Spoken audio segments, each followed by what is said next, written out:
The chip market is in an interesting place right now. Chips like the Qualcomm Snapdragon 8 Elite are making big strides for smartphones, but for other devices like laptops and desktops, manufacturers are kind of stuck in a balancing act, trying to juggle performance, efficiency, and battery life. The core issue isn't that today's chips are bad, it's that there are so many use cases and no single chip can do it all perfectly. To break it down, mobile chips like the Snapdragon 8 Elite are built as systems on a chip, which means that they can handle multiple functions in a compact space. These chips try to balance power and efficiency because smartphones need to last all day. Dedicated computer processors like Intel's Core Ultra 9 are a bit different. They have generally focused on delivering peak performance and are paired with separate components like GPUs and RAM. So gaming, productivity, and AI all demand different strengths. For example, Intel's Core Ultra 9 runs cooler and uses up to 50% less power than its predecessor, but it's not as fast for gaming. So gamers who want the best performance are sort of disappointed. But the thing is that it's only a poorly performing chip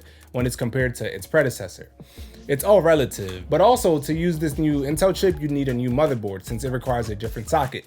That's another investment that people aren't looking to make for something that performs worse in some aspects. It's like trying to find a car that's both a sports car and an eco-friendly commuter.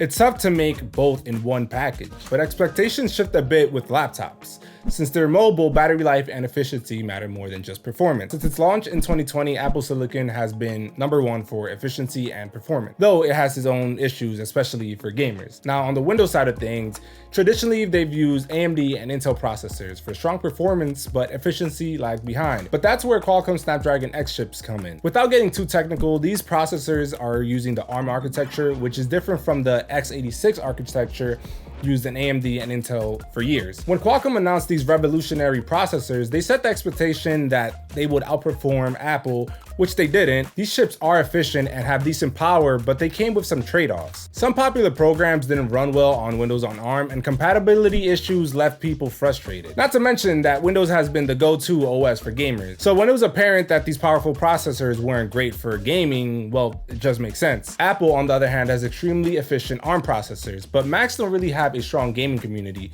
so it's a little bit less of a drawback there.